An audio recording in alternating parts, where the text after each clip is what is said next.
our sixth annual event. So going back to Heidi, who was so supportive of the events back, back in 2012, I guess. The year after I began doing these in 2011. Who's been to the events before, besides this nice gentleman here, that lovely couple? Hello, everybody. As always, I like to begin the program by saying that your access to me and the information that I can share doesn't end when the program ends. You can take one of my cards. There's a stack of them there in front of the monitor. You can go to my website, see my endless calendar of travels. Now it's loading photos. There we go. Where am I? There we go. Festive holiday green. That's actually a close-up of a Wedgwood plate behind that just looks very, very Christmassy. These events have been just wildly popular ever since I started doing them back in 2011.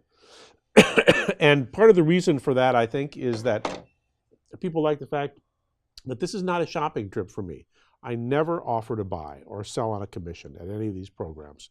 People like that. They know that I'm not here looking to pick up a bargain and turn around and sell it and make money on it. There's nothing wrong with that. That's what an antique dealer does. I'm not an antique dealer. I am an appraiser only. These events that I do at libraries, historical societies, senior communities, banks and financial planners have started to use it as a client appreciation program. So these events and the house calls are all that I do. And for people with big things or fragile things or a lot of things, the home visit option has been a very popular one. If I'm already in town like this for a program, there is no mileage charge.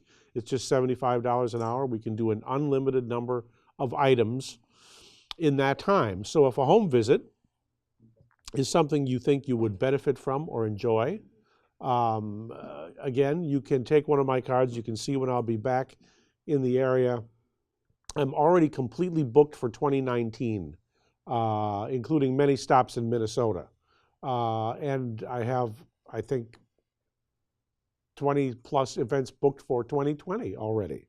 So it's a nice problem to have.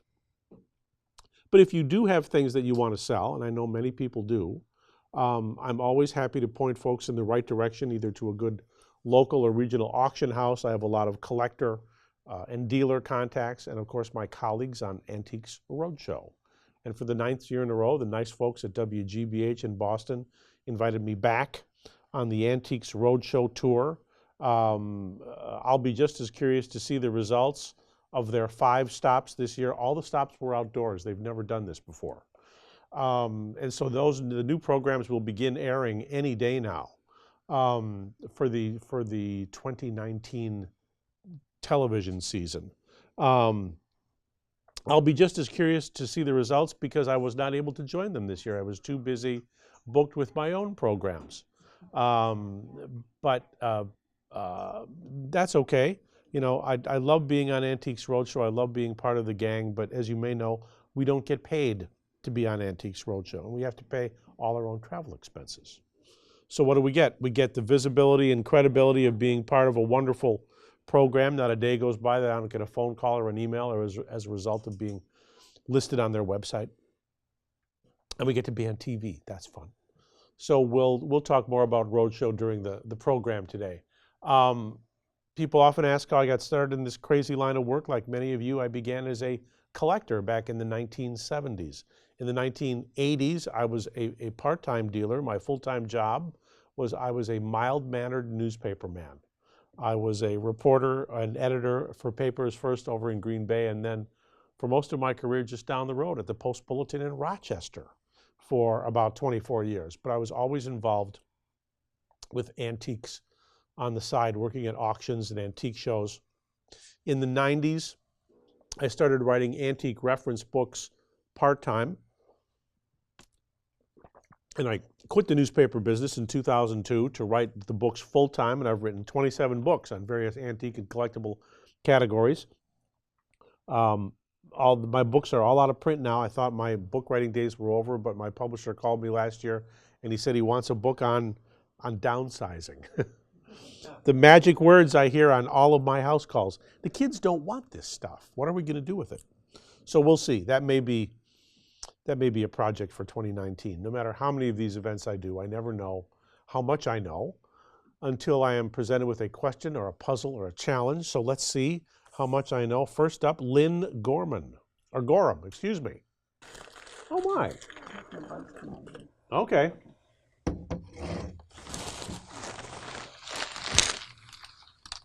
My goodness. How did this picture come into your life? My parents, I remember like middle school or high school, they came home one day and said, we got this antique Napoleon picture from somewhere that they picked up. They like to pick up antiques. So they said it was an antique, and that's all I remember. I don't know where they got it. Okay. I don't know. And somehow I ended up with it. It's very old. It's probably almost 200 years old. Okay. It is a style of picture that a style of ceramic that we would call creamware. It's low fired. It's meant to stand up to. I mean, it's mostly just pretty. I don't know if these were ever actually used as, you know, a milk pitcher or a cream pitcher. It's considering its age, it's in pretty good shape. It's got some tight hairlines, but it was made in the mold. Around. It has traveled around. But it was made in the mold, so there has to be more of them out there. The website that I use more than any other for tracking down information on antiques and collectibles is this one. It's called liveauctioneers.com. This is a free website. Anyone can use it. You have to register with them to get to the values, but it's a free website. Now, I think it was made in England, and they would call it a jug, but we'll start with a Napoleon pitcher. Excuse me.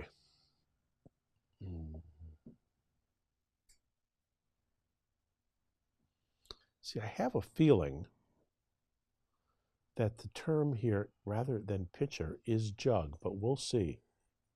Well, I tried looking online for Napoleon picture and found nothing that looked like that. So maybe jug is a better. Yeah. And again, I think this may have been part of a larger,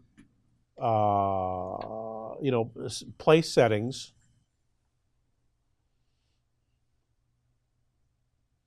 See, there are several stoneware. There are transferware styles, but no pitcher. So let's see. And really, that's part of just knowing. See, look at for Napoleon pitcher, there were 73 results. For Napoleon jug, there are almost 500. So let's see. It could be Staffordshire.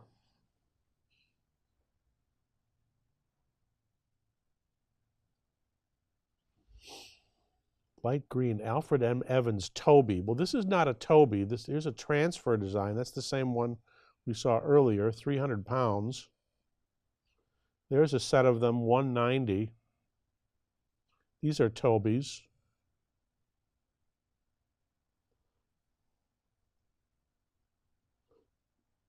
Now we're getting down to about $100 a piece. Yeah, I think that's probably a fair range, 100. But clearly, this is not a common piece, because we're down to $50 a piece, and not one has shown up. But it's old. I mean, this dates from the Battle of Waterloo. Yeah, early 19th century. Yep. I don't see another one. But in this condition, I'm guessing 100 to 100 and a quarter. Okay. And if you ever want to sell that, I can put you in touch with someone who can help you do that. Okay. Okay. Hello, Ann. Hi. Good to see you again. Thank you. Good to see you. Have a seat. Have a seat. Look at this. My dad thought it was mastodon. St. Lawrence Island, Gamble, Alaska. It's inked and it's scrimshaw. It's part of a walrus tusk, I believe, rather than mastodon. There's good news and bad news about this. The good news is that it's real. There are so many bad, fakes and imitation pieces that this is the real deal. And it's decorated with a sperm whale and a walrus and a seal. There are hunting rifles. There's fishing material. The bad news is that it cannot be sold at auction. There are no auction houses that will accept ivory because of the Endangered Species Act. So if this was something that you wanted to sell, it would have to be sold independently. I'm sorry, really? How did it come into your life? Well, it was my dad's. He Right. got it in Alaska, and he bought it up there. I don't know who he bought it from.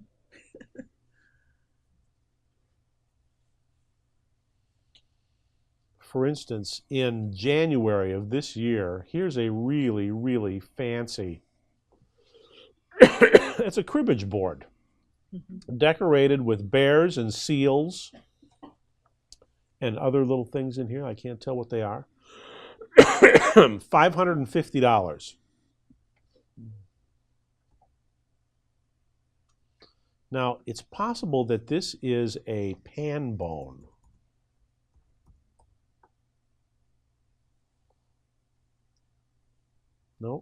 Nope, we were doing better the other way. So, scrimshaw, is a sailor term that pieces have been around forever. In April of 2016, fossilized ivory tusk, which I think may have helped explain why your dad thought it was mastodon.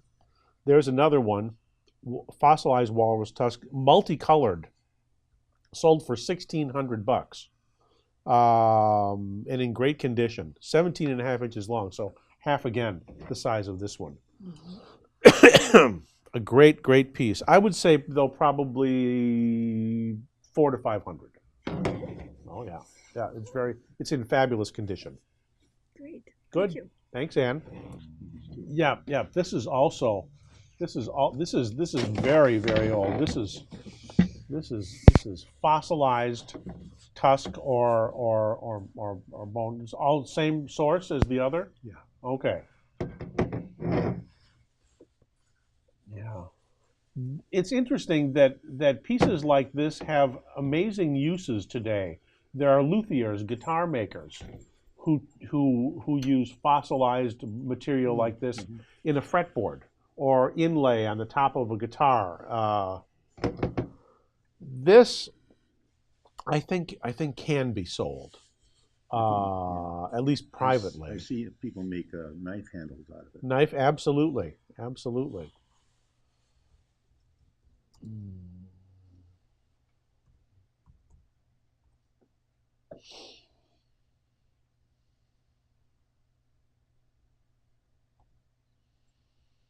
We want the most recent information now.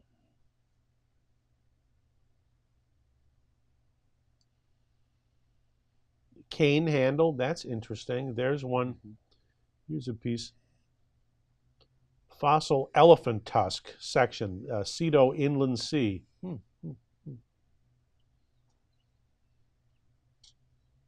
we go, there's one. It looks remarkably like that. Amazing. When this was offered for sale in last October, October 21st, 2017, they were thinking $1,200 plus for one piece, but they don't give, and it's 20 inches long. Okay. Naumann's elephant. They were a type of prehistoric mastodon found in the Cedo Inland Sea of southern Japan. So I think you're probably, at a minimum, now they didn't sell, but still, 1,000 maybe for the pair. Let's see what else we have here. So there are molars, teeth.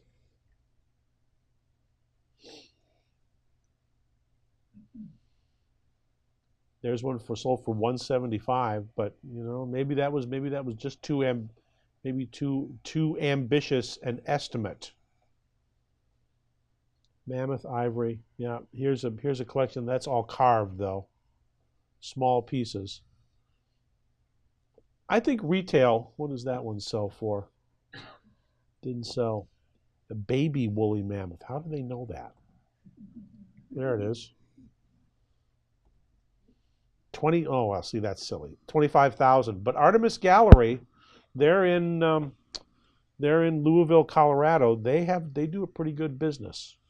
So I'm going to say that's $1,000 worth of mastodon or elephant tusk. 1,000? 1,000 for the pair. Yeah.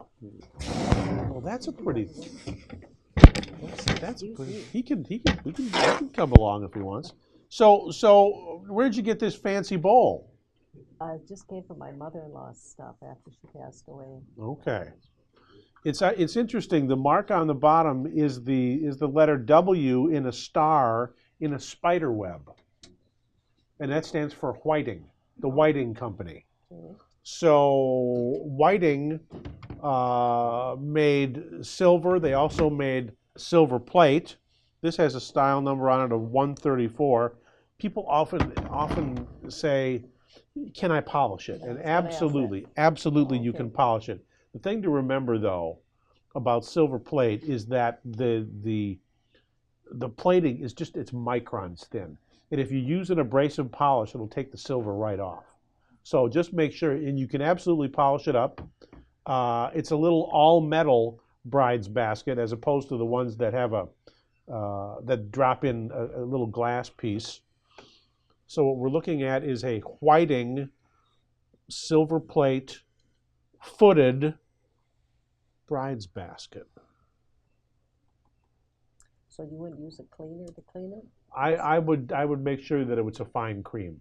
Fine cream. There are also dips that you can use, and the dips will just eat it away. It'll take it all off.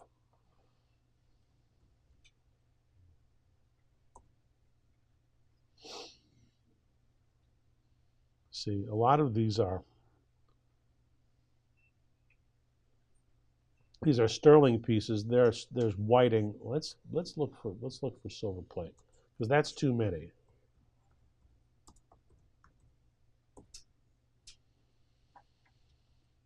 There we go. That's more manageable. It has a bale handle. And what did you call it? A bridal basket? It's a bride's basket. Okay. Mm-hmm. A pair of them but again, those are sterling.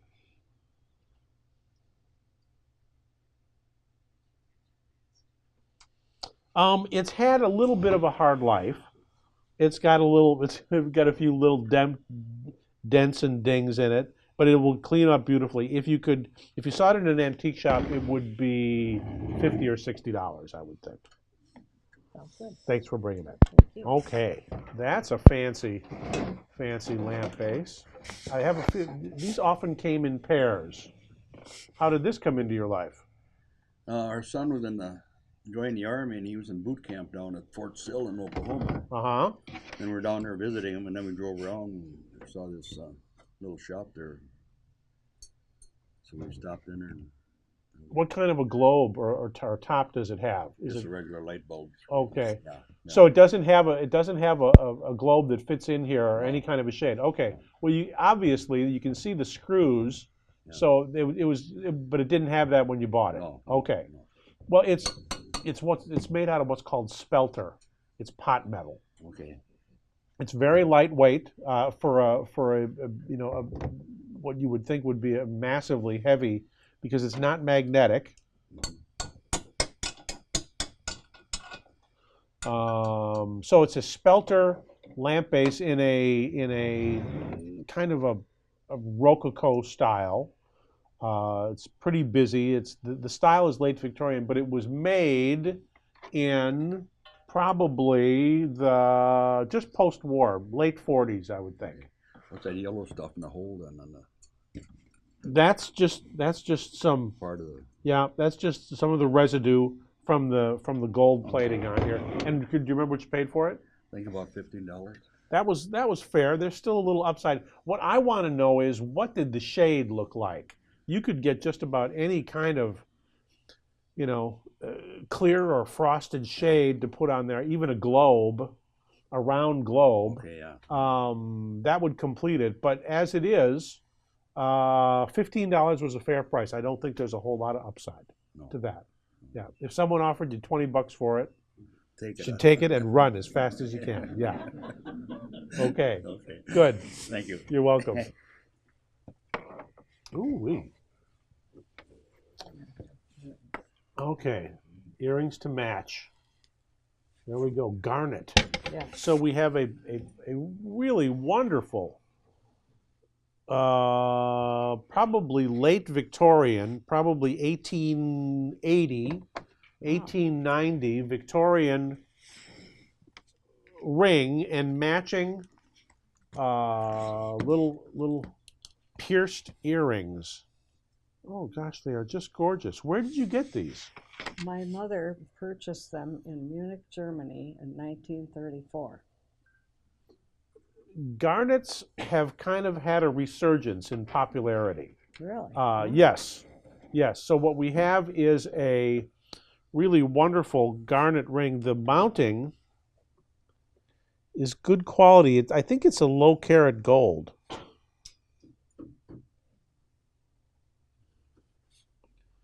Is there a mark on it anywhere? I don't see one. But the plate, it's very well made, very European. Just absolutely, absolutely gorgeous. So yeah, I mean, it's funny how different styles and you know, Victorian designs in general are completely out of favor right now. However, garnets are not. They are That's interesting. very, yeah.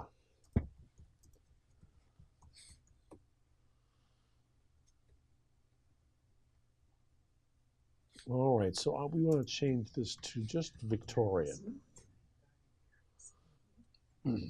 All right, that's a manageable number. 81. Garnet rings. For instance, and now this is 18 karat, but look at that style of ring and compare that to this one. See? Again, these kind of tiered design. They're all beautifully placed. Yep, they're all well cut. It's an old mine cut style. That whole selection there with a brooch, earrings, it looks like a little crucifix, and the ring in 18 karat gold, $200 for all. When did that sell? That sold in last October.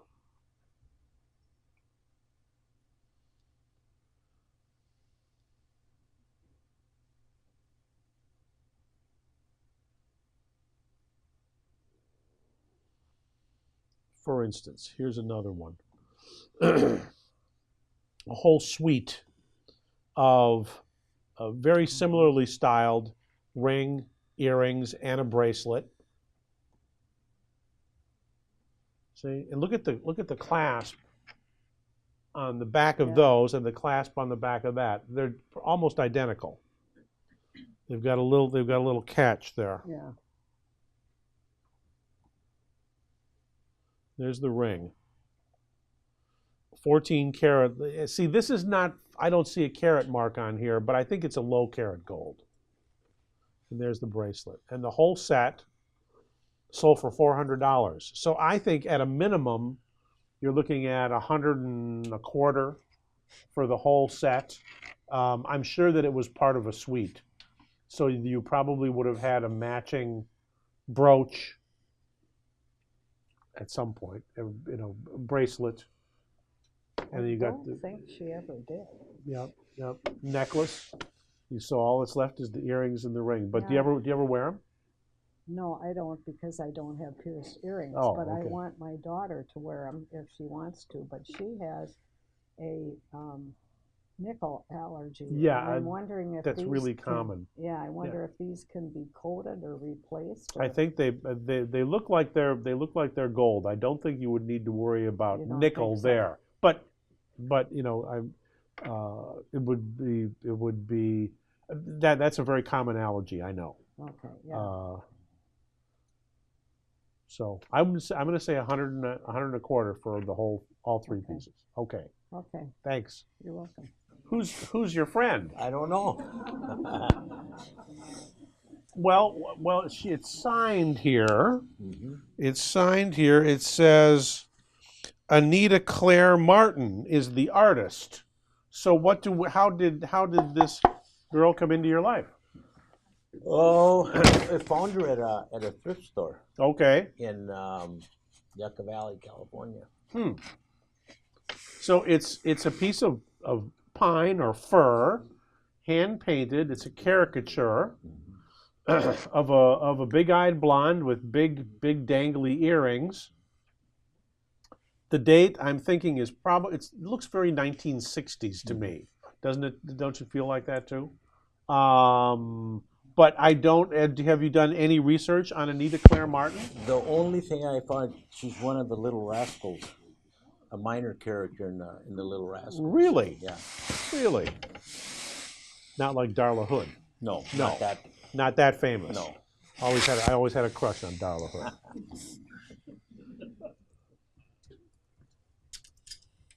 Well, let's see.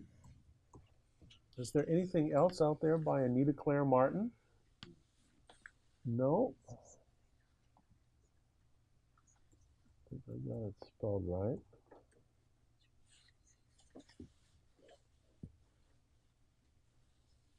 There's rock and roll memorabilia. There is all kinds of entertainment related stuff. There's so I had found paintings by her. yeah. Well, in this database, there's not much. So I mean, it's as 1960s caricature art. It's still collectible and fun. I don't think terribly valuable. Less than $100, I would say. Do you remember what you paid for it? I think about $8. $8. Well, gee. It was a thrift store. Yeah, it was a thrift store. I guess so. I would say 40. Yeah, I couldn't pass it up. No, not for that. It's too. So, Where do you display her in the house? yeah, Yeah, where do you hang her? down up? in man cave. In the man cave. Yeah. Okay, good. Beatles era, we believe. Tag from Lake City. Clothier, but we cannot find any dating on them. Okay. Well, I mean, it's just a classic, Beatles style collarless jacket and slacks. Wow. Let me ask you this. Yeah. What are these? Those are I think. Let me lay this down. I think that is for attaching a suspenders. Okay. Yeah, to just clamp onto. Wow, it's just so. But I mean, this would have been sold in Lake City. The Selk store. Are they still home of 40 famous brands? It says. Oh, that's funny. That's funny. Well, the condition is just fantastic. I mean, it really has a wonderful kind of a shark skin quality to it.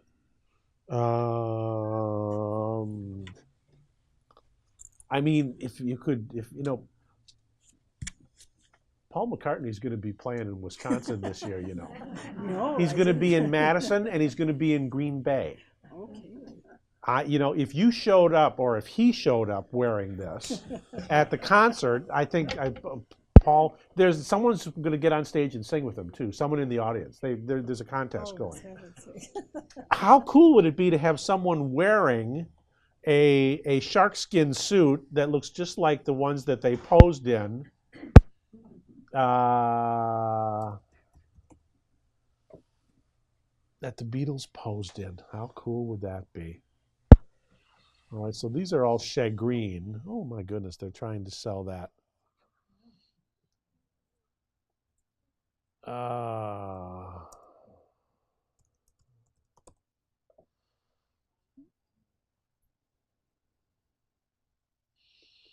Men's brown polyester two-piece. That's not quite the same, though. Not quite the same. The market for vintage fashion is pretty healthy. There is a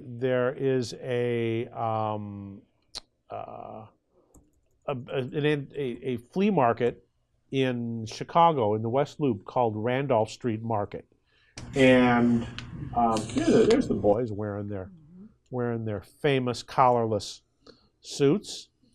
Look at even the piping on the pockets is the same. Interesting. In there, I think you're probably looking at, well, it depends on the size, but it looks like a pretty standard size, 300 or 400, I would think. But the condition is great. But again, you have to be able to display it. Unless you have a mannequin, it just stays on a hanger. The difference here is that you don't have the piping on the front, but the pocket trim is the same. See, there's no vertical. There's no vertical piping. Yeah, that's all right. That's all right. But I mean, it's fabulous. At Randolph Street Market, that would be easily, I think, a $300 suit. Good to know. Cool. Thank you. Thanks for bringing it. Hello again, William. What did you bring me? A typewriter. It's a wireless device. It has no wires. And it's an Hermes. Where did you get this? Actually, I got it for my 8th birthday. You got it for your 8th birthday. And how old are you now? 10. 10. Do you write on this? Does it work pretty well? I was writing a story. Oh, I see that. As the police station sat at his desk, he puzzled over the case at hand. Do you want to be a writer? Good. Right? It's fun to be a writer. I can attest to that personally. But this is the Hermes Baby portable typewriter. Look at that thing. It's fabulous. Also, I would think 1960s. Isn't that?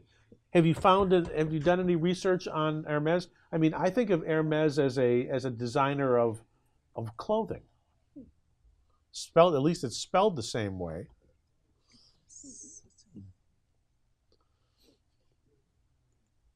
It's always nice to see young people at my programs. Most of the people look like me, but I'm glad to see you here.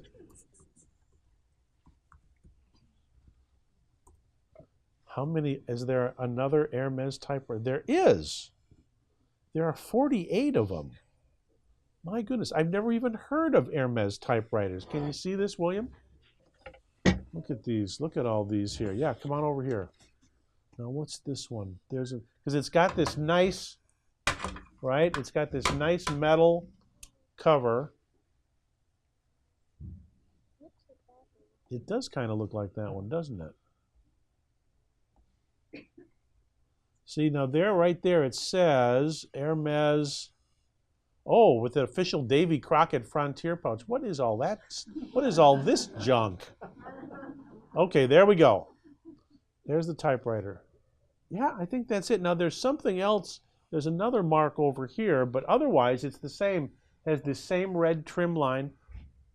Do you have any trouble finding ribbon for it? Because that's usually the challenge to find. Nope, you'll be able to find the ribbon, okay.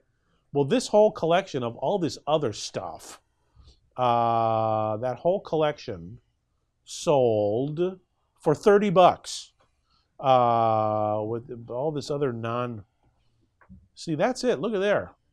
It's got the same little fancy silver buttons. So that's it. I think the typewriter all by itself is worth about $30. Thank you. Well, listen, keep in touch with me. I want to know how your stories are going. Let's see. That fits down over there. Oh, there, perfect. So it's a little votive candle holder made out of a tin can that someone took and they twisted it all to make it look all real fancy. Now, Matt, you had described this kind of as tramp art. Yeah. Tramp art is a collector term that we use to describe a notch carving in wood. But when you got this, they called it tramp art? My mother-in-law got it from a garage sale and was labeled as that. Okay, it is. I mean, this was a craft in the 1950s and 60s. They usually make, you can just take that right out, and you can see it's just a tin can that they cut up with the snips and decorated with all these curlicues. It makes me think of macaroni art pieces. $10.25 was the price on this. Boy, if you could get someone to give you $10.25 for that today, you'd be doing really good. I think that was a little bit of a strong price. I was just a few bucks, I would think. All right. Okay. Thanks for bringing it.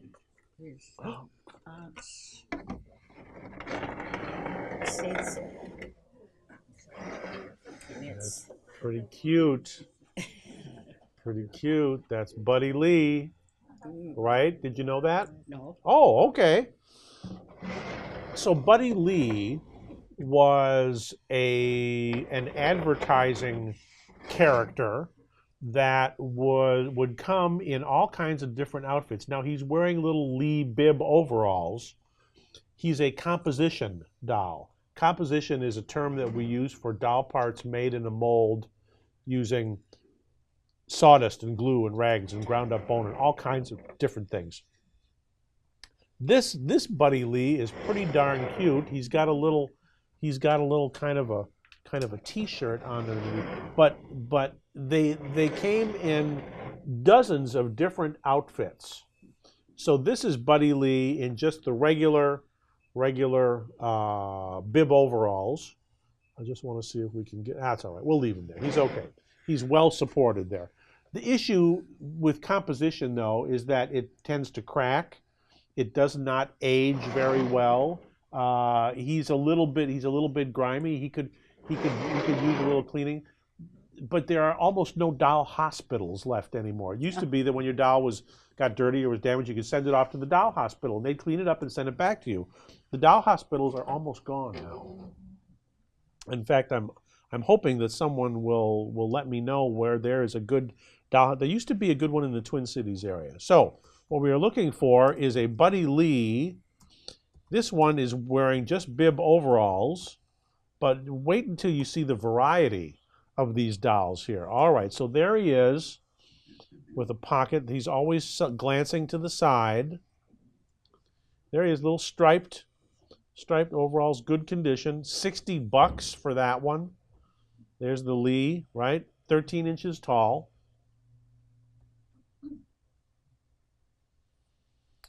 I think the rarest of all of these. Now, some of them are pretty elaborate. There he is as a train conductor. He's got his own little lantern. He's got his hat. He's got his overalls. $180 for that one. Mm-hmm. But the rarest of all the Buddy Lee dolls is the Coca-Cola delivery man.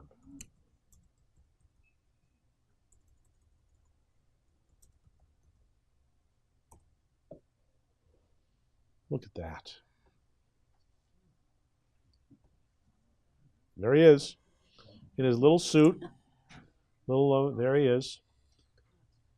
200, and that's low. 250, 150. Look at this one. This is 2 years ago, but the condition is almost like new. $800 for that one. That was 2 years ago. So anyway, there are dozens and dozens of different styles of Buddy Lee dolls. There's one 1950 Buddy Lee Coca-Cola doll, $1,400.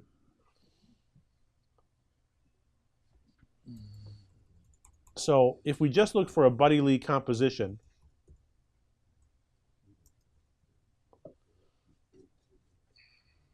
there are just like 80 here. So you've got Farmer in a straw hat. There he is with the shirt, 90. There's a Phillips 66 uniform doll. There's one right there with his little hat, $100. Look at them all. So anyway, now you know that that's a Buddy Lee. He's in pretty good shape. Even though he's a little bit, he could use a little cleaning up. That's still easily a $50 or $60 doll. Okay. Okay. Thanks. Thank you very You're much. welcome. Oh, I love old photo albums.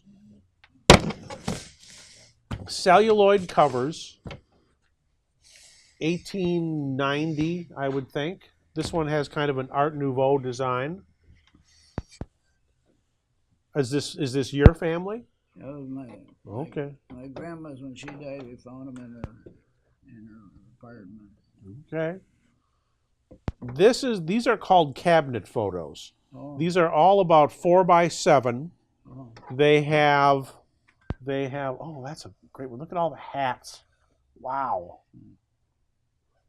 The cabinet photos were big enough to be displayed in a cabinet, in a closed cabinet.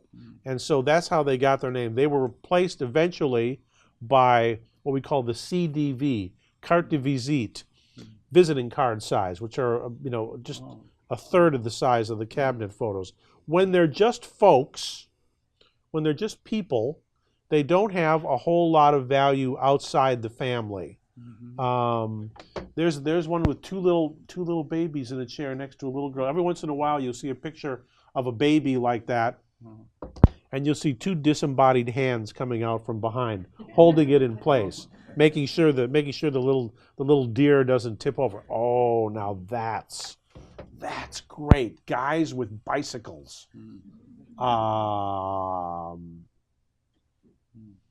That's at least a $75 photo right there.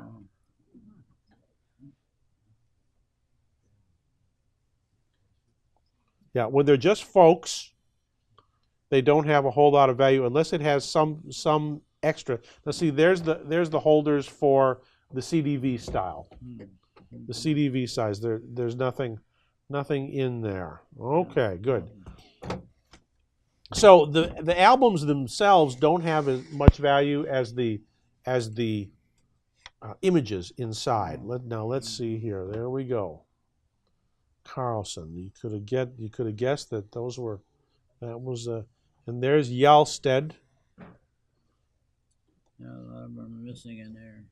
A lot of them are empty. Yep, I see that. You never know what you're going to find. I was looking through a photo album like this once, and I found a picture of a woman with 4 legs. She was at the time, she was a really famous, what they called a carnival freak. She was married, she had children, she traveled all over the world, she was very wealthy, but she had 4 legs. Oh, boy. And she was, and you can still find images of her online. So that one of the 2 guys with the bicycles is worth more than all the other pictures put together. Oh, hey. So, but that was that one photo, I'm going to say $75. Oh, hey. My goodness, let's let everybody see it. So this is a little newsprint banner for the Burr Robbins Circus, and then it's double-sided. Let's look at the other side. Oh my goodness, where did you get this? And they were in Cannon Falls. Okay. I got it in a box at a yard sale. There was a box of papers from 1880s. 1880s. I got the whole box for $1. Burr Robbins' new gigantic shows, Immense Menagerie, Unrivaled Challenge Circus, College of Biggest Giants, Oceanic Aquarium, Racing Carnival, Japanese Troupe, Mystic Desert-Born Arabs. Wow. And the Mighty Big Whale exhibition. Good Lord. You know, I mean, this is a category that we call ephemera. It was something that would have been posted at some point and used and then thrown away. The condition of this one, even though it's on newsprint, is just amazing. It was folded up in a railroad time schedule book. Okay. And that's where I found it. I've been through the box many times before I actually found this in the box. Have you found any other Burr Robbins posters? No, but the research I did on him was that he only had this whale, this stuffed whale, these last 2 years of his circus. And I think it was 1886 and 1887 that you can tell a lot about the style of printing, and late 19th century, it makes absolute sense. And then I think when I looked it up, this Thursday, August 18th was in 1887. So that's kind of how I think it's from 1887. There was a circus train set for the Burr Robbins. Where is it here? There it is, Car 58, Burr Robbins, and it talks about that. That one train, on one of these cars, it says Burr Robbins, and the whole set of them sold for $250, 22 pieces. Wild. As far as a poster, I've seen that too on eBay. Right. But I've never found an actual poster You know, or broadside. Circus memorabilia, especially now that the circuses are fading away, it has becoming more and more collectible. I'm in Wisconsin, where I live. You know, we've got Baraboo. We've got the Circus World Museum. There's another big circus museum in Florida. But as ephemera and Americana, this should be sold by someone who understands great, pop culture and Americana from the late 19th century. And if this is something that you want to sell, I mean, it's not colorful like some of the posters would be, but that it survives at all is nothing short of amazing. I'm gonna thinking $300 to $400 would be a fair price. But until you can find one that's been sold, it's all speculation. It's all speculation on what it might bring. I love it. My brothers, Bill and Jim, are directors of the Hamilton Wood Type Museum in Two Rivers, Wisconsin. They would love to see something like this, because this was all from handset type, and then printed that way. I think $300 to $400. Okay. Okay. All right. Thank you much. You bet. Pretty. We have a few more pieces. Okay. Interested in. Yep. So fancy. Whoa. That's all right. It's all right. No extra charge for that. All gilt decorated. There's a creamer and a sugar and cups and saucers. Yeah. What do you know about this? It was a wedding present to my parents. Her Okay. brother was stationed, I believe, from Germany. He Yep. was stationed there, and he sent it to them in 1947 for their wedding. And it makes perfect sense, because it says it's Hutchinruther is the name of it, but it says U.S. zone. So 1947 makes perfect sense. Most of these had no function except to look pretty. I mean, look at the condition of the gold on there. Yeah, they've never been used. Mom didn't even have them on display. I have a shelf that they sell. Okay, yep. It's just absolutely gorgeous. But these were more showy. This one has a little bit of a rock, little bit of a rock to it. So it may have been a second. But anyway, Hutchinruther is a very well regarded name of manufacturer, made in Bavaria. There are plaques. There are cups and saucers. There are, let's just try this.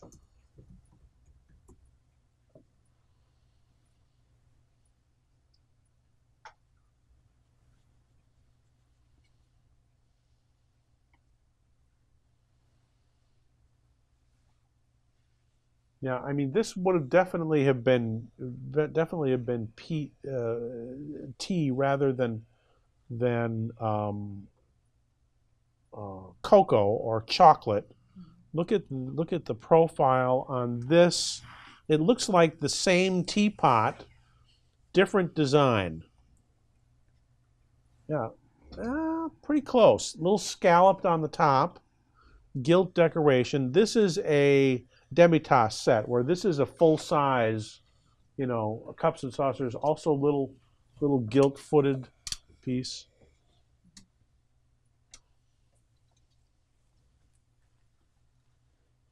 So a mix, two different styles, one more modern, one more classical looking. Let's just look for US zone. But I mean, this is a high-fired vitreous china. It's meant to stand up to, not heavy wear, but regular wear, once or twice a month perhaps.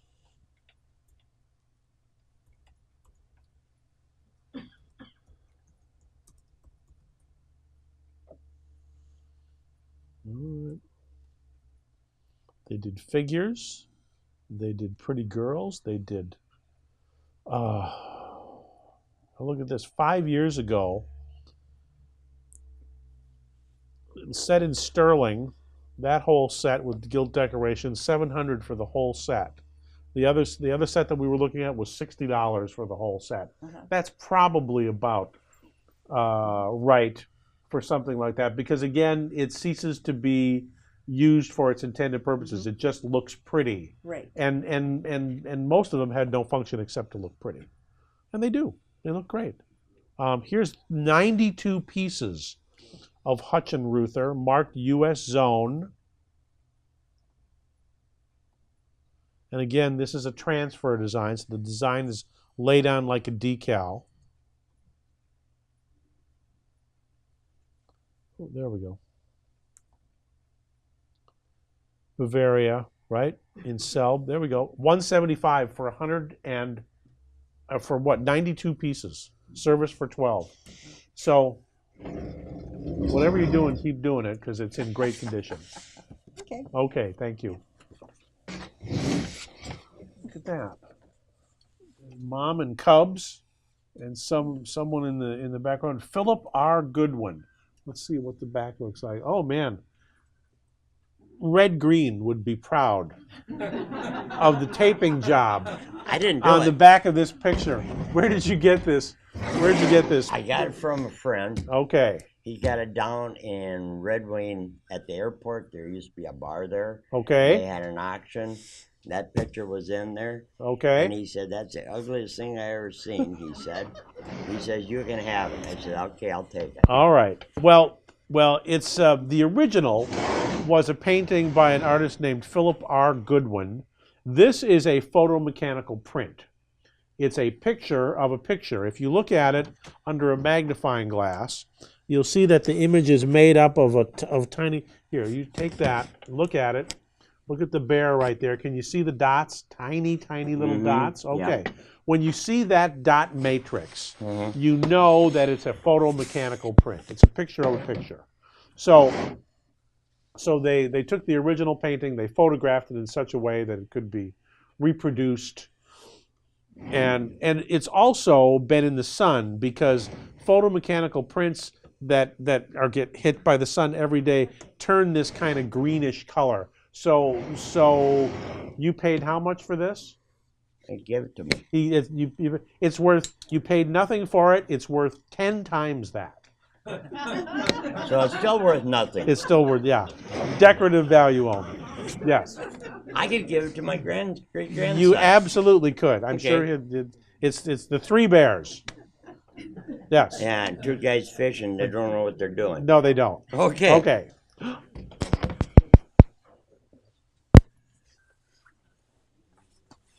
I'd look at myself to see what I could do to improve. That's my answer, Charlie Brown. Charlie Brown hates that answer. Well, of course, it's a Peanuts panel created by Charles M. Schulz. They called him Sparky. That was his nickname among all the other cartoonists. How'd you get this? Picked up at a garage sale. Okay. It's kind of had a little bit of a hard life. It's got some water damage. It looks like some of this may have been added to over time by someone with a little crayon. It's a great. I mean, it's a classic Peanuts, but it's not an original. It's not an original drawing by Charles M. Schulz. How can you tell? Because you can see. Yeah, it's printed. Yeah, it's printed on there. It's not an original. It's not an original drawing. Yeah, Charles, the originals for these. This is not the format, the size that Schulz worked. He worked in a smaller format. The comic strips are. I'll show you. I'll show you some examples. And there are collectible and valuable Schulz original comic strips that have been inked, but I'll show you the difference in size.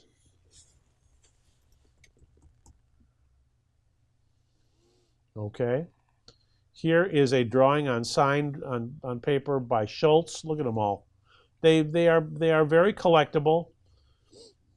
There he is. There's Sparky.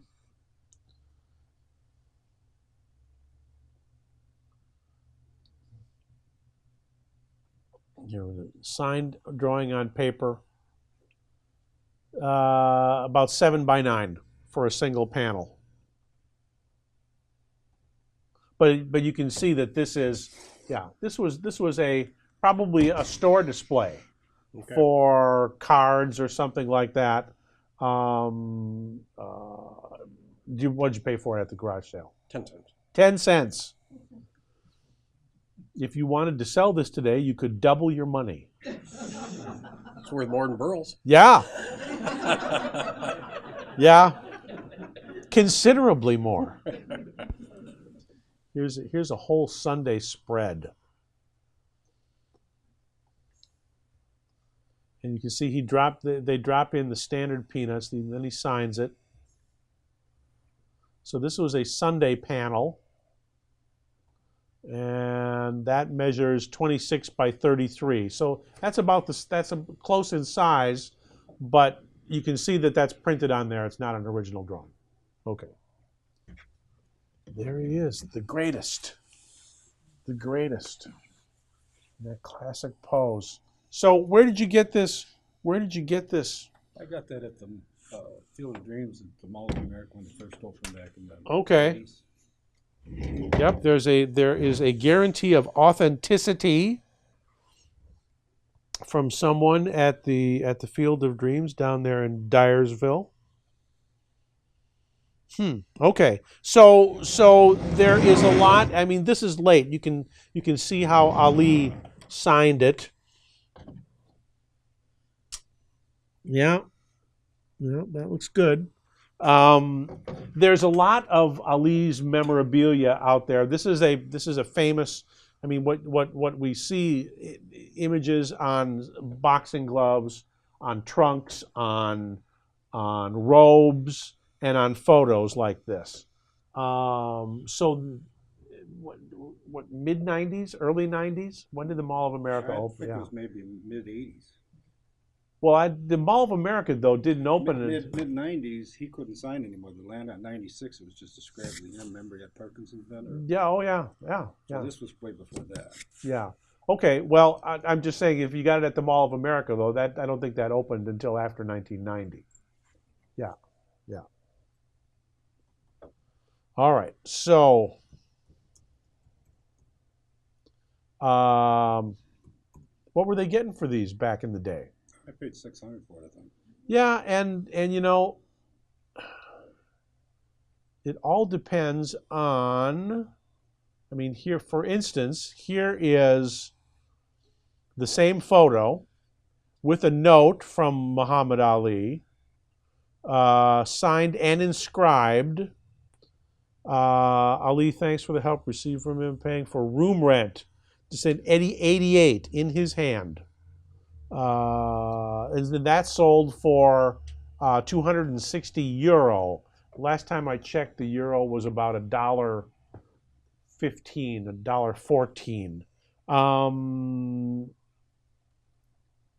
It's in great condition. Keep an eye on the mat. Well, the mat's all been colored in. I was going to say the edge of the mat, when that starts to turn brown, but that's already been colored in. I think that was a fair price, but I think that was more of a gallery price. I don't know that there's a whole lot of upside yet, because he did sign a lot of stuff. I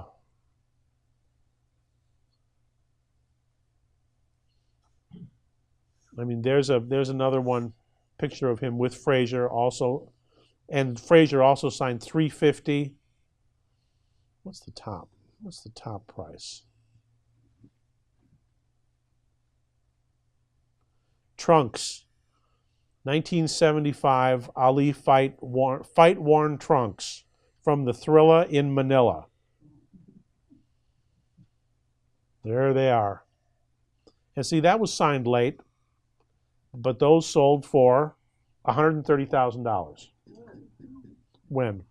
In 2012. I don't think you could get that for them today. I don't think they would bring that today. See, you've got the robes, you've got belts, you've got shoes, you've got gloves, and then you've got the photos. There's one 2700, a whole collage, but that was 9 years ago. You couldn't get that for it anymore. So I think 600 was a fair price. I don't think there's a whole lot of upside anymore. Okay. Okay. Thank you. Thank you. It's a religious painting on copper. Okay. And I don't know how old it is. I Okay. got it from a friend who passed away. And I think it's old as Germany, kind of. Okay. She was German. Well, copper paintings on copper are well known. Oh yeah, yeah. So it's the Christ after the whipping and after the crown of thorns. Oh yeah.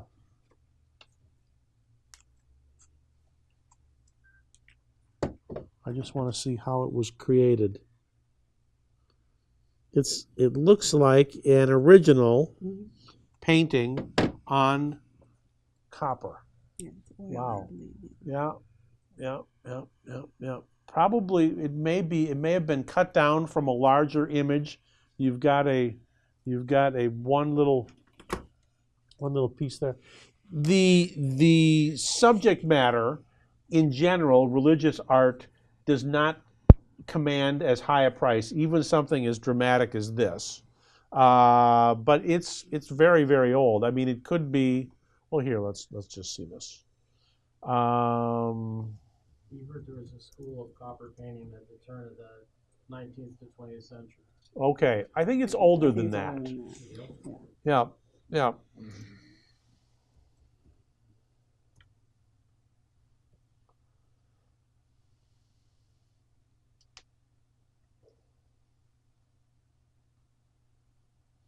So we would call this an old master style. There's an auction company, coincidentally, in Cedar Falls, Iowa, called Jackson's that specializes in, among other things, religious art and memorabilia.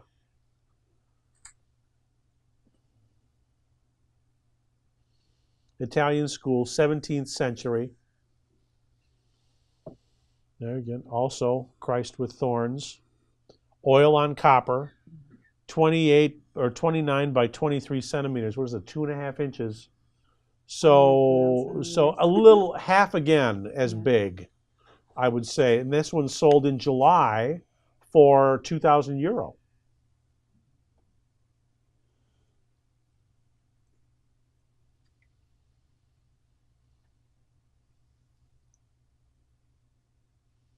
Here's another one. 17th, 16th, 17th century. That's what I think this is.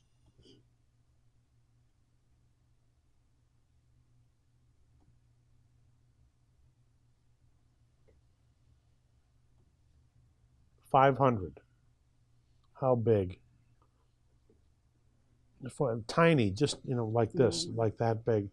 But clearly, this has condition issues. The paint is flaking off. Well, restoration would be very expensive. It is very expensive. Yeah. But if you wanted an opinion on restoration, I can put you in touch with my restorer that I have been working with for years and years. A couple hundred in this condition, I would say. It could be stabilized. You also have the Upper Midwest Conservation Association. That's attached to the Minneapolis Institute of Arts. Okay. They do museum quality work. Okay. And they charge museum quality prices. but they do fabulous work. I mean, I'm not saying anything against them at all. They do great work. Okay. And there is a fabulous clock. It has mercury in the pendulum. That. Want a little history on it? Sure. It's my grandfather. Okay. He was a banker who made his money in lumber, coal, and oil at the turn of the 19th to 20th century. That's his family, his very large family. Okay. And this is the house he built. It had an elevator, a telephone system. He built it in 1905. He died tragically of pneumonia in 1925. This was on one of 7 downstairs mantels. They had 7 fireplaces, and this was the main piece. Okay. So when my mother died, my brother got the gold pieces. My sister took the diamonds, but I wanted the clock because it meant a lot to me. So I'm more interested in learning about the history, but if you have a value, that's great too. Sure. Well, it's made by Ansonia. Ansonia was a New York company. Right on the face. How do you spell that? I'm sorry. Ansonia. Okay. Right on the face, you see the letter A in a diamond. Okay. Can you see it? Yeah. Okay. So this was made by Ansonia. This is a classic beveled glass Ansonia shelf mantle clock in bronze, not brass. However, I want to talk about the pendulum. The pendulum has mercury in it. That's hazardous material. That needs to be disposed of as soon as possible. Okay, that's a health issue. So if you live in this area, contact someone who in the county or the city deals with hazardous materials. They will take care of that for you. So what we have.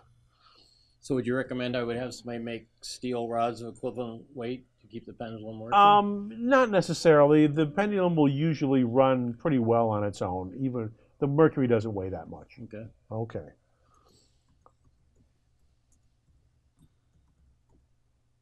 Any more about the clock company come to mind? I can look it up now. Give me the name. But were they around for a long time? Oh yeah, they made clocks for the American middle class. This one has the open escapement, and there it is. There it is. Yeah, the exact same clock. Does it say what year it was made in there? This is 20th century. Like I said, he built the house in 1905. I would imagine he bought it when that's he furnished about the house. what the clock dates from. Yeah, yeah. That one sold in July for $120. With the mercury. With the mercury. With the exact same mercury right there. Wow. So I don't. It's a beautiful clock. I mean, this is an auction price, so a retail price might be twice that much. But I don't want to make light of the mercury. That's hazardous materials. And like I said, I went into the price, but now I can start researching. Yep. That was what I was interested in. Yep. Ansonia crystal regulator. Okay. Okay. Thank you very much. Thank you. So what do you know about this fancy clock? Down family tree. My great-grandfather made it. Okay. Okay. It's a kitchen clock. They call these kitchen clocks because that little dial in the middle could be set as a timer. Do you know that it's also an alarm clock? No. Okay. Okay. This was a factory-made clock. This wasn't handmade. So this would have been made in a factory by, Welch or Waterbury or Ingram or Seth Thomas or someone like that. Very nice, fabulous reverse painted decoration on the glass.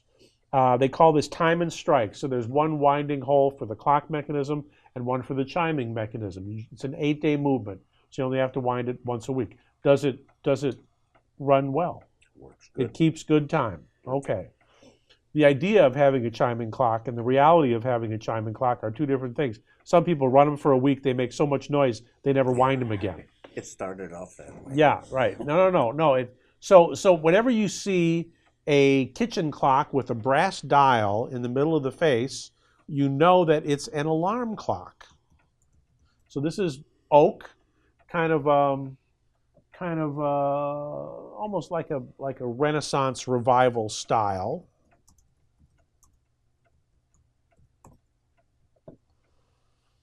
See, and they all have that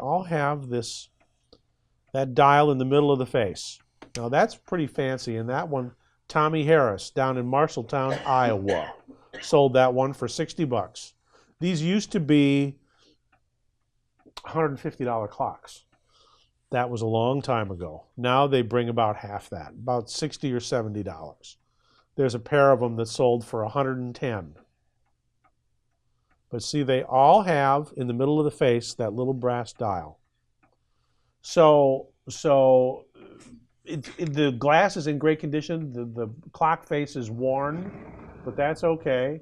Top price today for this retail would probably be about $100. Oh, a fabulous pendant. Grape clusters. There's a bird on the back. And there is a bird on the back. Where did you get this wonderful? It was a great aunt. She went to St. Olaf. She graduated in 1950. She's gone, and I got a box of stuff. I took some over to Chicago. Ed, he said it's just custom junk jewelry. Right. Well, and I mean, I thought that was kind of different. It's so layered. It is beautifully layered. It has a wonderful 3D quality to it. Mm-hmm. But they want you to look at this side because that's the money side. But when you look at the back, you can see how it was made. Mm-hmm. It was stamped rather than cast, and so you can see that it's hollowed out. It is, as far as I can tell, it is completely unmarked. Costume jewelry is still a pretty healthy market if it is marked. Okay. Unmarked costume jewelry, they pretty much sell it by the pound. Mm-hmm. They put it in plastic bags. This, I'm sure, was part of a suite. There would have been matching earrings, a bracelet, a brooch, perhaps.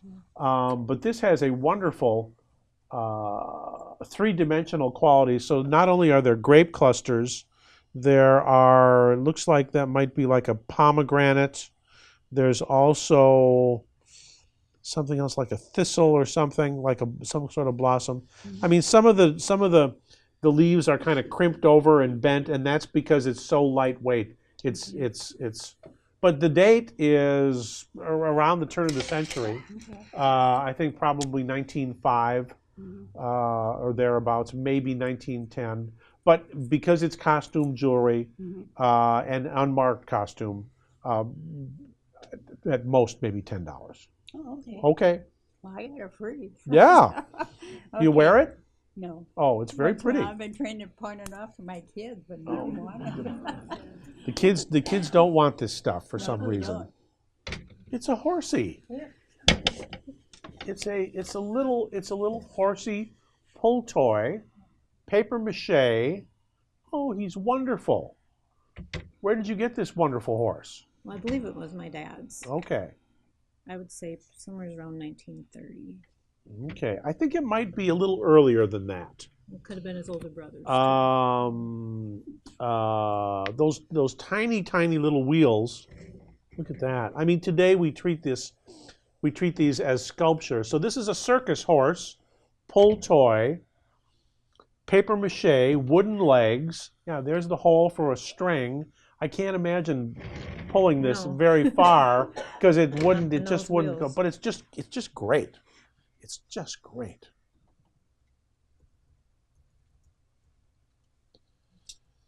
Oh,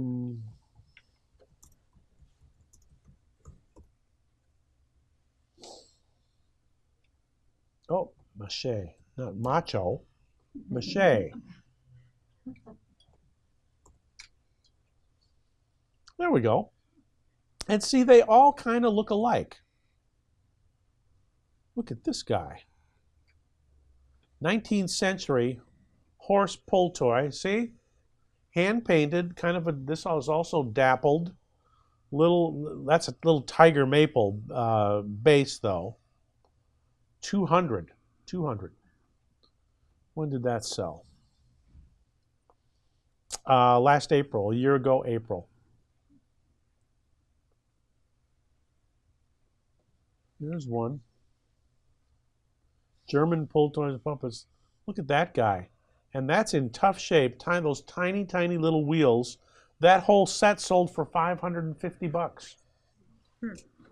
So, I mean, he's in absolutely wonderful condition.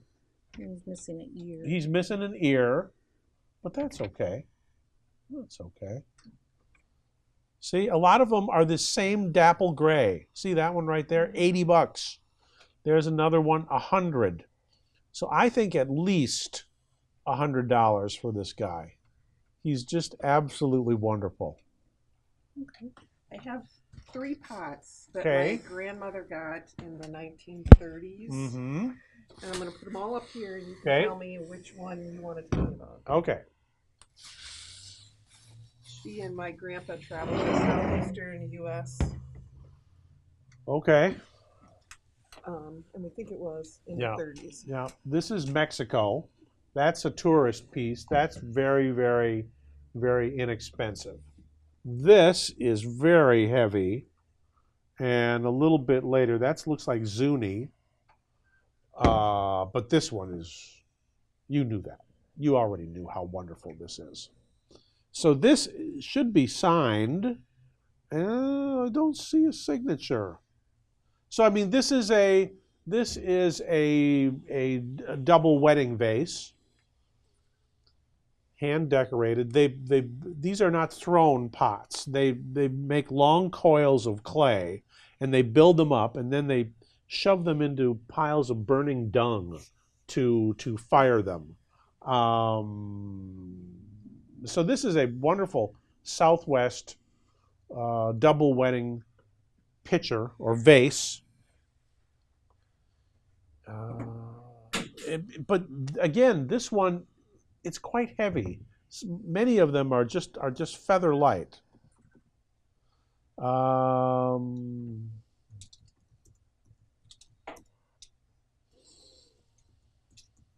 Navajo, Zuni. See, that's a basic shape for a wedding vase. That double spout design. See?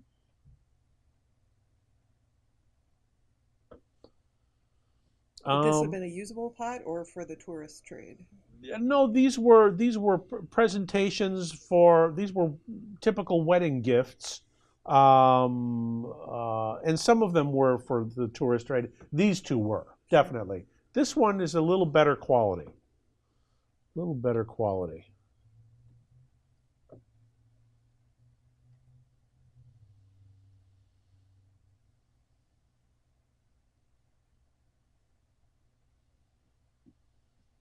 I mean, there's a really fancy one with figural.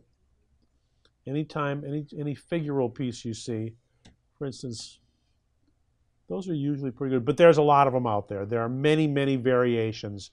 The double spout of the wedding vase. But I just want to see, I love this design on here. This wonderful geometric design. That's very well done. 200 probably. I'm really surprised, and it may have been obscured. Usually they are signed. Okay. Oh, yeah, that's really good. That's a good one. 200. Okay. Perfume bottles. The last program I did, they had vials. They had cameo glass vials. Is this your collection? Do you collect these? I have a few, yes. Okay.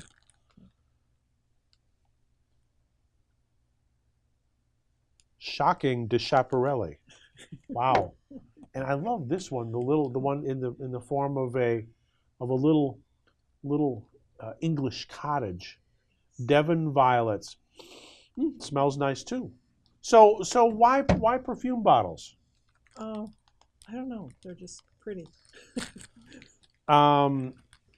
Is this one frozen? I think no, that one opens up. There's it stuff does. in there Okay, too, all so- right. Then we'll be very careful. So That one has a signature on the bottom, the numbers on the bottom. right. Yep. Nuit de Noël. Yep. Yep. Very nice. I'd just like to know the time frame that was made. Oh, that's screaming Art Deco. That's 20s, 30s. Isn't that what you're? Yeah, isn't that's that what I your was thinking. feeling too? Yep. Yeah. This one is pretty, but not a whole lot of value. It's nice that it still has the label, but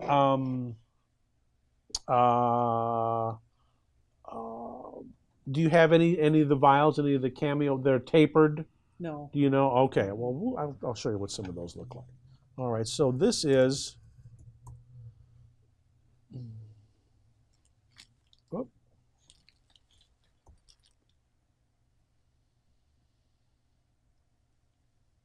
There we go. And I believe that is Baccarat, and it is. This is a Baccarat bottle, and there it is right there with the same little. So there are original packaging for these. This one doesn't have quite this much. So Baccarat, the 4 of those sold in 6 years ago. $650 for the set. One is Le Tabac, blonde tobacco, Nuit de Noël bottles, 3 inches, one missing the label. So, 100 and a half probably, maybe a little more for that one. Do you have any of the packaging like this? No. Okay, that's all right. That's all right. I wonder if we can find any for Devon violets. There are many, many variations of Nuit de Noël. Look at I love the balloons, the hot air balloon form.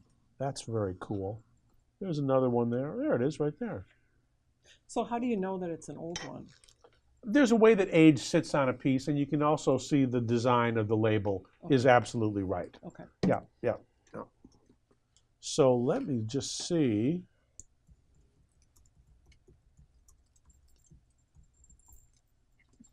We got a whole bag of tiny perfumes at an estate sale for $5. Oh my! That one was in there.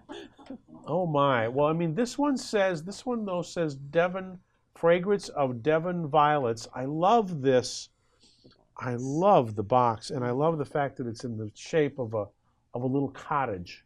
I found the cottage ones online, but never with this box. Never seen that box. Oh.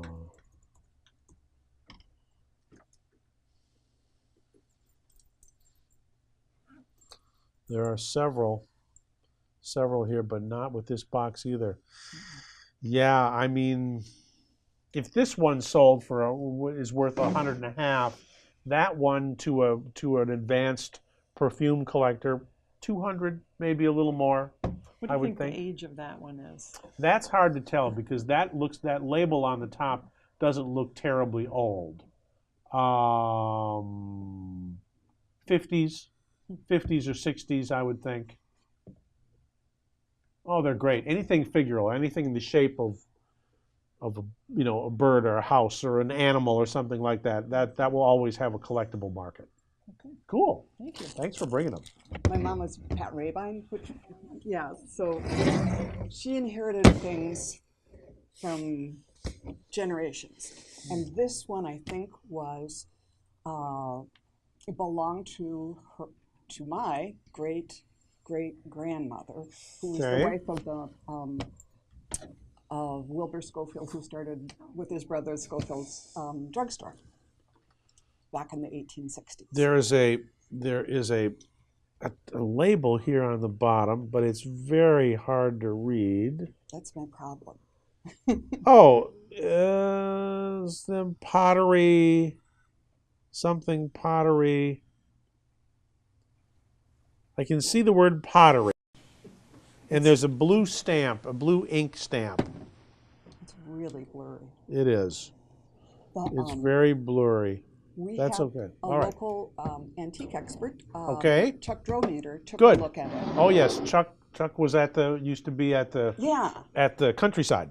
And he said, this one's really old. He didn't know what we should try and charge from it, but he said, Okay. that was his opinion. Well, it's a transfer. It's a transfer decorated pitcher or jug, very lightweight, probably English, so that this design of irises was laid on like a decal. Okay. And then little gilt decoration. It was almost certainly used for buttermilk. And I say that because all this discoloration, all that brown discoloration, the animal fat gets into the glaze and discolors it.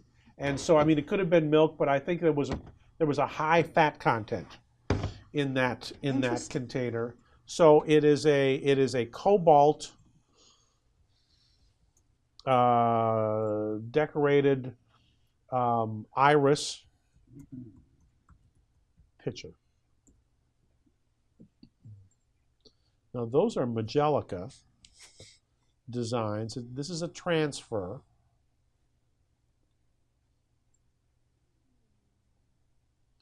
Let's try one other instead of cobalt. It's not flow blue, but it's kind of like a flow blue.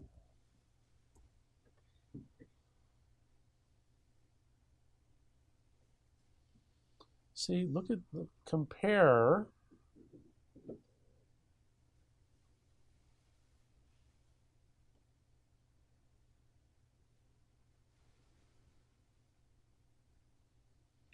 These two. Now those are both syrup pitchers, but again, to see the design with the gilding around the edge and on the handle. So these are syrup, and whereas this would have been milk or buttermilk. The pair of those sold. They did not sell, or did they? No price here. $90 each, but that was a long time ago. That was 11 years ago. You couldn't get that for it today. So about half that. But that's probably about right. I would say $30 or $40 is about right. What the crazing and the glaze hurts the value too. Yeah. The ceramic body expands on a microscopic level at a different rate than the glaze does. And so as it's expanding, it causes that fissuring all over it. So very nice, transfer decorated iris pattern, Staffordshire, but I can't make out the mark. It's just too blurry. I was just hoping you go, oh yeah, I know what that was. Yeah. It says, I can see the word pottery. That's all I can know for sure. Thank you very much. Good, thank you. That's an oil on canvas. I'm not sure. No, I'm pretty sure it's oil. Here, let me face this way over here while you tell me where you got this crazy painting. Well, I picked this up about 30-some years ago over on the island of Hawaii in a flea market on the street. And we've never been able to find out anything about it. Is it signed anywhere? Not that we cannot could see. find anything. I've tried on internet and everything else. I cannot find any artist or anything in Hawaii that would even be associated with it. It was down in the hippie community down in Paola, south end of the island, where all the homeless people live in the island down there. Well, let's think about how this was created. There's all kinds of cultural and artistic references. There's Da Vinci right there. There's a lion. There's a soldier. There's butterflies. I mean, it looks like someone on a bad trip. That's what you know. Well, that's kind of what we But having said that, and we don't mean on a cruise ship, that kind of trip. No, There are mushrooms. There are all kinds of crazy amorphic images. There's marijuana plants. There's everything. Yeah. It's well. So what were you thinking when you bought it? Did you like it? My boy and I were down there, and we had a house there for quite a few years, and we were just go flea market all the time. And we picked this up in the community down in a commune actually. If you're familiar with the islands, there's a big hippie. I am area. not. I have never been there. On No. the south end of the big island, there's a hippie community, and all druggies and everything live in the village down there. And it's like you go back in time when you see the people there. I bought some other stuff, but I've had this over 30 years. I love it. I think it's just fantastic. What did you pay for it? I don't even remember. It's been so long ago. Not much. Well, it was clearly. Was it on a stretcher when you bought it, or was it loose? It was rolled up. Look at all this testing of paints here along the edges, because it comes right up to the edge of these really finely done. I mean, it's got so much. There's a unicorn. There's thousands and thousands of little, hundreds and hundreds of little faces in here. I thought somebody did the faces separately. Like there was another picture within here, and then somebody else did all this other weird. And there's Stalin. I don't know. Joseph Stalin down there. Yeah. Well, I just thought if I brought it in here and let you look at it, I've never had it to appraiser. It's a really wonderful, psychedelic painting. We would call this outsider art today. Okay, that's what it should be. It needs to be restored, however. It needs to be put on a new stretcher. It needs a little light cleaning. Because you've got a lot of paint loss. It's losing paint down here. This was made the way it was when I got it. Okay. Well, if you wanted to sell this, I can put you in touch with someone who can help you do that. I was interested. Okay. All right. So we'll roll it back up again carefully. I had 2 offers from museums I took it to, but that wasn't a good offer. What was the offer? $4,500. You turned down $4,500 for this. I figured it was worth more. Without knowing who the artist is, I think you probably should have taken $4,500. Yeah, but you should send it somewhere that they're used to dealing with outsider art, and that's an auction company in Beaufort, Georgia, called Slotin's, Slotin. Yeah. So, indenture, I don't know if it's a deed yeah, or a mortgage. It's these large indentured documents were they usually had to do with aid, with land. Some of them are quite early. It's on vellum. It's on animal skin, so it'll last forever. They usually have a seal here. Well, this is all calligraphy done by hand. This one's 1829. 1829, and that's actually kind of late. I've seen them 18th century, so before 1800. But they're usually huge like this. They have these. They came folded up. They came over on the boat, and believe it or not, as elaborate they are, and as fancy and old, they're quite common. Yeah.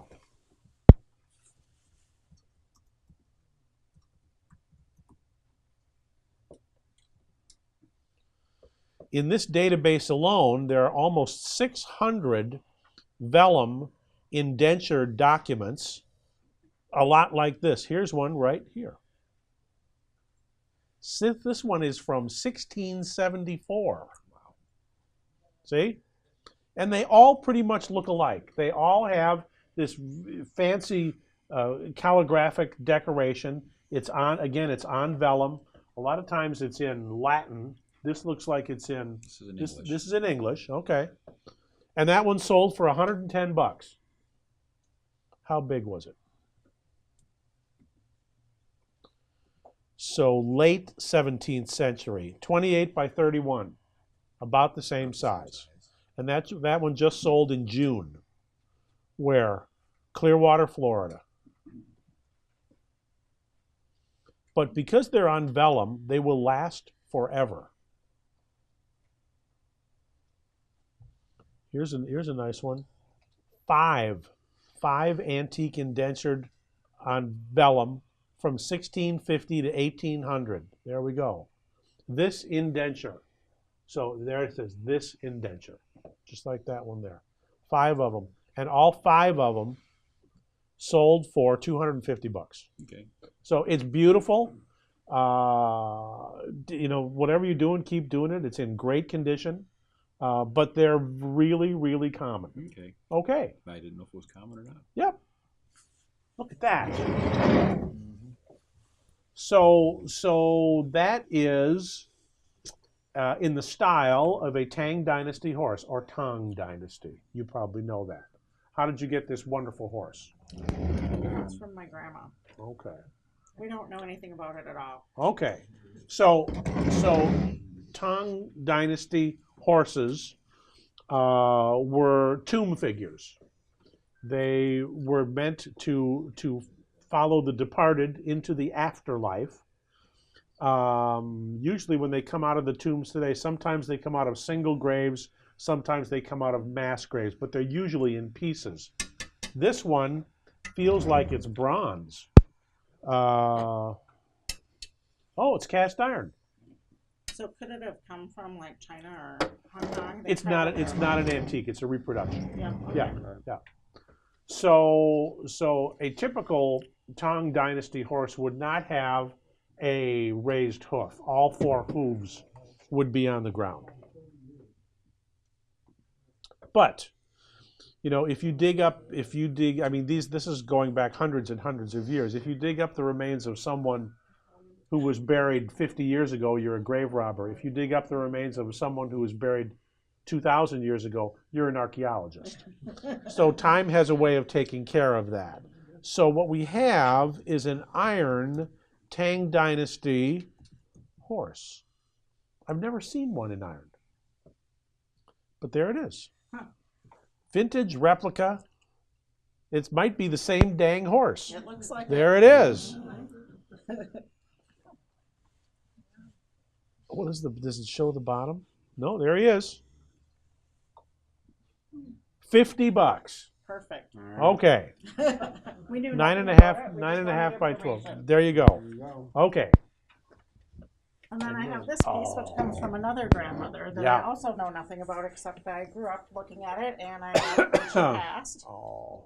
This is the style of work by a gentleman named Ben Austrian. There is a signature on it. I see that there's a name down there. But it's hard to read. Copyright 1903, and then the signature is kind of down behind that. So these are. I mean, this is a small version of what we call yard longs, although this is about 1.5 feet. So photomechanical print. We talked about this a little bit earlier. A photomechanical print that's been left in the sun will turn this greenish color. So if you look at it real closely under a magnifying glass, you see the tiny, tiny dots. Yep. Okay, so when you see that dot matrix, you know that it's a photomechanical print. So Ben Austrian, it's not Ben Austrian, but it's in that style. So Ben Austrian did paintings of chicks and ducklings and kittens and puppies. And see, especially chicks. like this one. Mm-hmm. See, again, the same basic. This just happens to be ducklings. This just happened to be chicks. They're all going after the same little moth, and this one's got looks like it's a frog he's eating. Oh dear, that poor frog. He's gone. He's gone. He's gone. So this Ben Austrian print of chickens, little chicks going after 1910, same era, very early in the 20th century. That one sold for $130. This one less than half that. I would say maybe $50 on a good day. Okay. Thank you. Okay. Yeah. Ooh, a wonderful pewter covered pot, like a bean pot or something like that. Very nice stamped handle, hallmarked. 1809. I don't recognize the lettering, but yeah. I wonder if it might be an urn, perhaps. Yeah. You mean like as in for ashes? Possibly. I couldn't think of what else something of that size would be used for. Mm-hmm. It's in great condition for pewter, which is so soft and mostly lead. Mm-hmm. How do you come to have this? It's just been in the family for a long time. I suspect, however, that it may be something that my maternal grandmother picked up at a antique store circa 1962 or so. I don't know for sure.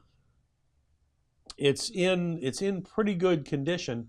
I don't know if urn though is quite the right term. Mm-hmm.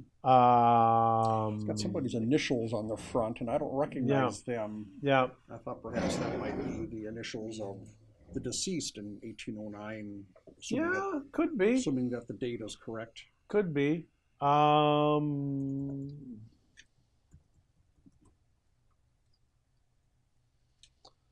right, so we've got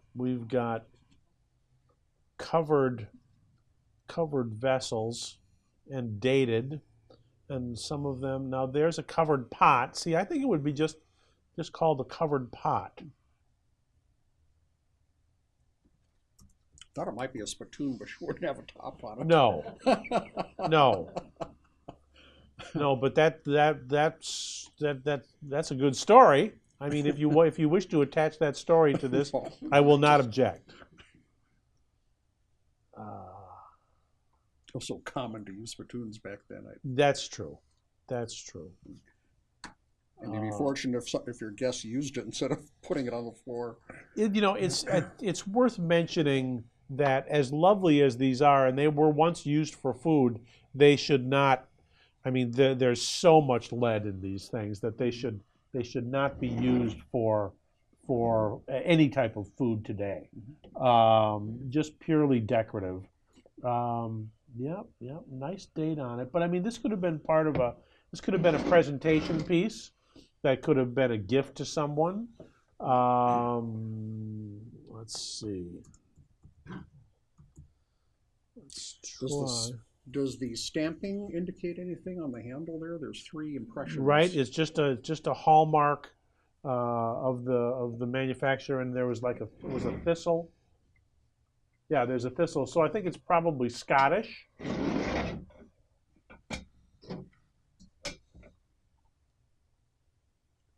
Yeah, it's like a Habsburg eagle. It's a 2-headed eagle. Yeah, it's not a thistle, it's an eagle. IGH 33. Let's try that.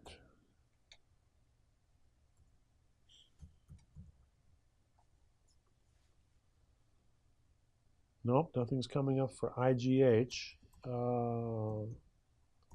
33.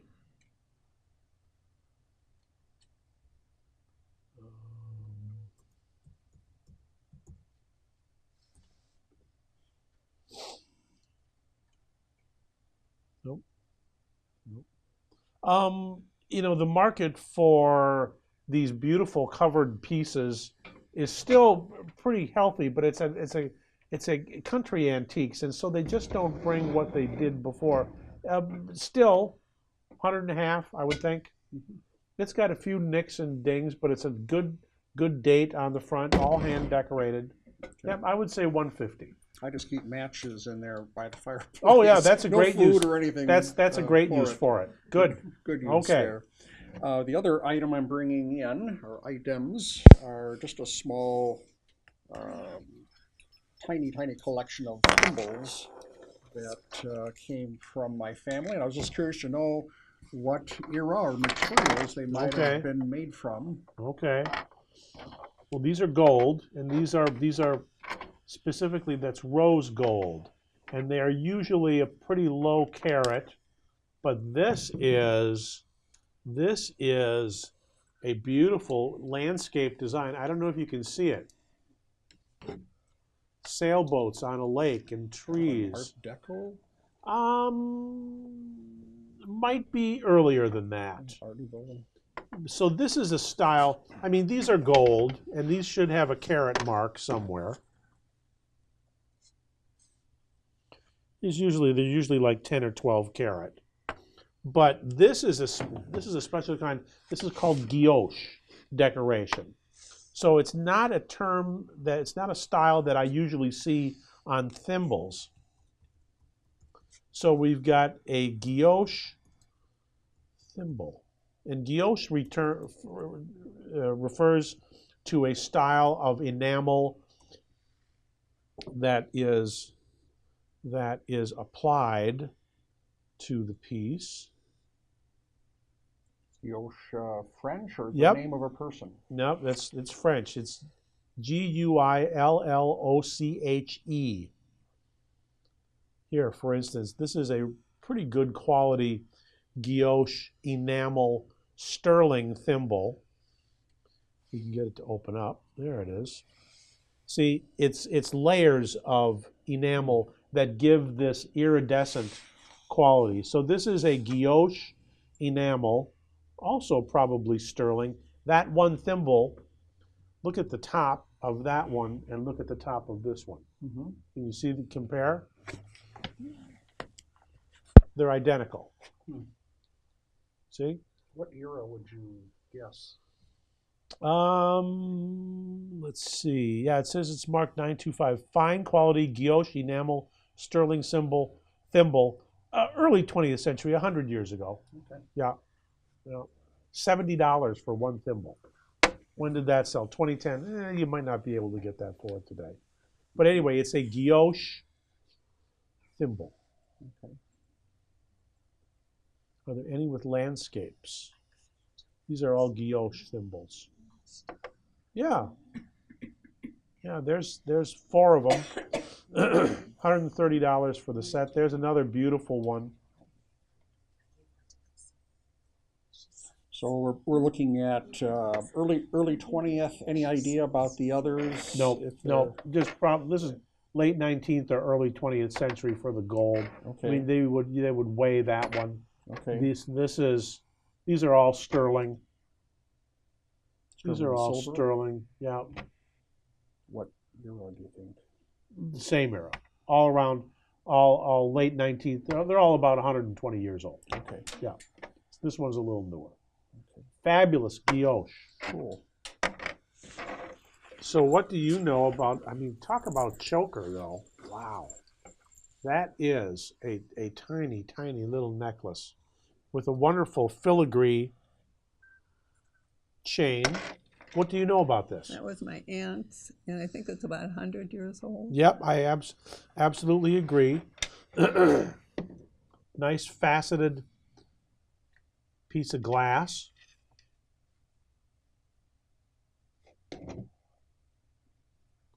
Unmarked. Again, I'm sure it was part of a suite. I think it would have had matching earrings, bracelet, and a brooch.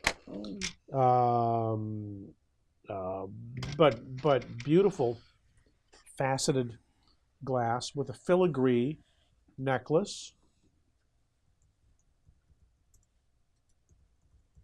Do you ever wear it? Mm-hmm. It's classic Edwardian, so I would say circa 1900, 1905. Does that fit into your I think so. the family I think dates? so.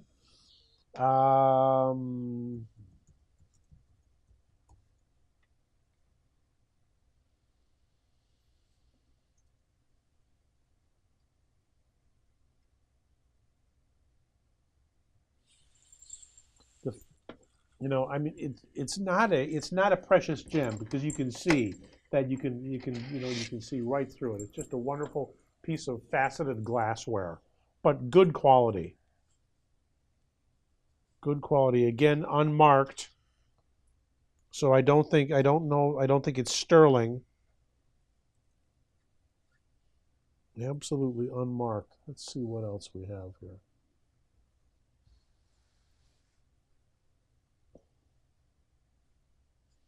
I mean, there is a Victorian amethyst necklace. This one is blue. That one's more, purple that you would expect to see with amethyst. $30. There's a pair of them for $40. There's a Czech glass. I think this is Czech. Czech or Bohemian. Yeah, yeah.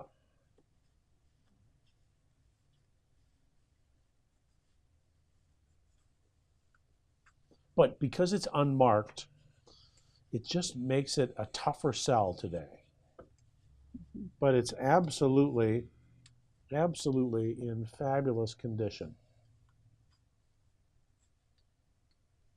Yeah, better than average quality. There's a Victorian carved necklace for $90. I'm going to say $50. Okay. It's just gorgeous. Thank you very much. Thanks for your patience. That's a photograph of a gigantic elk herd. What do we know about this elk waiting for breakfast? Copyright 1911 S.N. Leak, Jackson, Wyoming. How did this come into your life? I bought it at an auction. Do you like elk? I love wildlife. Oh, I love wildlife too. I love wildlife. This looks like a hand-colored photograph, but I'm not familiar with this photographer. S.N. Leak, 1911. Huh. Have you done any research on him? No, Okay. Well, that's a lot of elk waiting to eat. It says waiting for breakfast, so it must be a domestic herd. I can't imagine that being a domestic herd. S.N. Leak. Well, there was an S.N. Leak who did photography. He did panoramic. S.N. Leak Ranch, Jackson, Wyoming. There is a panoramic photo of elk. Not a very good picture. Scarce vintage railroad panoramic photo at Elk Lodge in the Jackson Hole County, reached via the Union. So this was a railroad memorabilia, but it's an elk herd, probably the same elk herd as this one here. Is there a date on this thing? No, but it's S.N. Leak's Ranch, and that's what it says here. S.N. Leak, 2 1/4, and I don't think it's in as good a shape as yours. But that was in 2012. I'm still going to say it's in fabulous condition, $200. All right. What'd you pay for it? $100. $100. You did great. That was a good investment. Thank you. Okay. Oh, it's a flute. Oh, okay. Yeah. Okay. Ooh-wee. 26 Haynes. How did this come into your life? My husband bought it for me years and years ago. It's very clearly marked. SNH trademark. It's got to be silver. I think it is. Or nickel silver. The Haynes flute, manufactured by William S. Haynes Company, Boston. Now, are you a flautist? Mm-hmm. Did I say that right? Or Yes. is flutist? I play the flute. You play the flute, and you're a flautist. Yes. Okay, good. Because I knew flutist is acceptable, but flautist is correct, right? Yes. Okay. Oh, it's just gorgeous. 9226 is the style. So that's not a date. That's a style number. Oh, okay. 9226. So do you still play? I do, but this flute is pitched at 335. Uh-huh. And if you play with anybody else, the pitch is 440. Okay. So if I play that with an ensemble, I'm flat. Oh. See, I'm learning something new every day. It's pitched different. It's pitched differently. Okay. Well, I see many wonderful vintage instruments. Looking at the style of the case, though, I think teens or 20s is about right. Ooh. I think it is at 26. I have papers. Okay. Well, the number that you can see here is 9226. Okay. Rather than 1926. Okay. But that's still, well, here we go. There's one. Looks like the case. Looks like the same flute, same case, same everything. 500. Okay. Sterling. There it is. Boston. And that says might be 4167. So maybe that's just a numbering sequence. There were several Haynes flutes. And again, this is an auction price, $550, $500, $900. There's a Haynes one, silver flute. $750, $4 1/4, $180, $1,800, $1,900. That was 3 years ago. $1,100. Most of them are right around $5. $1,600, $1,700. $2,600 with a gold plating. There you go. Cool. But I mean, there are many contemporary musicians, and I'm sure you know this better than I do, who prefer to play vintage instruments just because of the tone and the sound and the quality of the manufacturer. Which just can't be duplicated today. So that was a pretty nice gift. Yes, thank you. Okay, thanks for bringing it. That, well, it's a rose mauled firkin. It's a firkin. Do you know what a firkin was used for? Knitting, maybe? Any firkin thing you want. I've been waiting months to use that joke. So not an antique, but beautifully done. Is it signed anywhere? Okay, someone was showing off their rose mauling skills. You know, I mean that's a tradition we associate with Norway, but there are many contemporary rose mauling artists who work on things like this. So I mean, a firkin is made the same way a barrel is made. There are staves. So a cooper would have made this. But I've never seen a firkin decorated this way. How do you come to have this? My mother and grandmother had it. I don't know. And so I didn't know how old it was. I don't know. Well, it's not terribly old, but it's still probably 50 or 60 years old, though. I would say 1950s. 1950s or 60s. The quality of the rose mauling is really good. Firkins today are collectible if they have old paint. If they're 19th century, I'll show you. So what we're looking for is a painted firkin, F-I-R-K-I-N.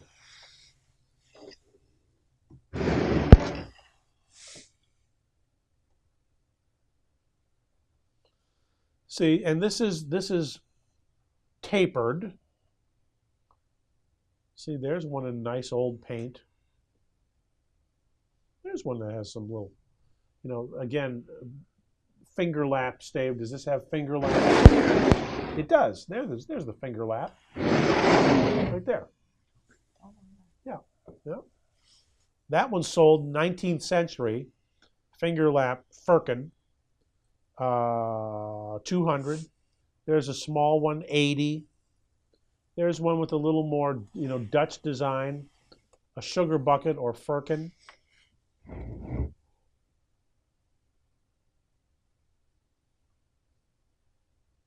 Anyway,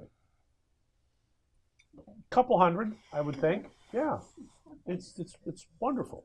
Well, this is the time of year to think about taking the kids out for a stroller ride in the sleigh. Oh my gosh! Even the runners are on there. Where'd you get this wonderful stroller sleigh? This, you know this lady? Yes. Is that okay? That's no lady. That's my wife. Yeah, I mean now this one also, but this has a little more age to it. So where'd you get this? Passed down. Just passed down. Okay. Okay. These have been around for a couple hundred years. This one is older. It's older than the firkin, but I don't think it's more than 100 years old.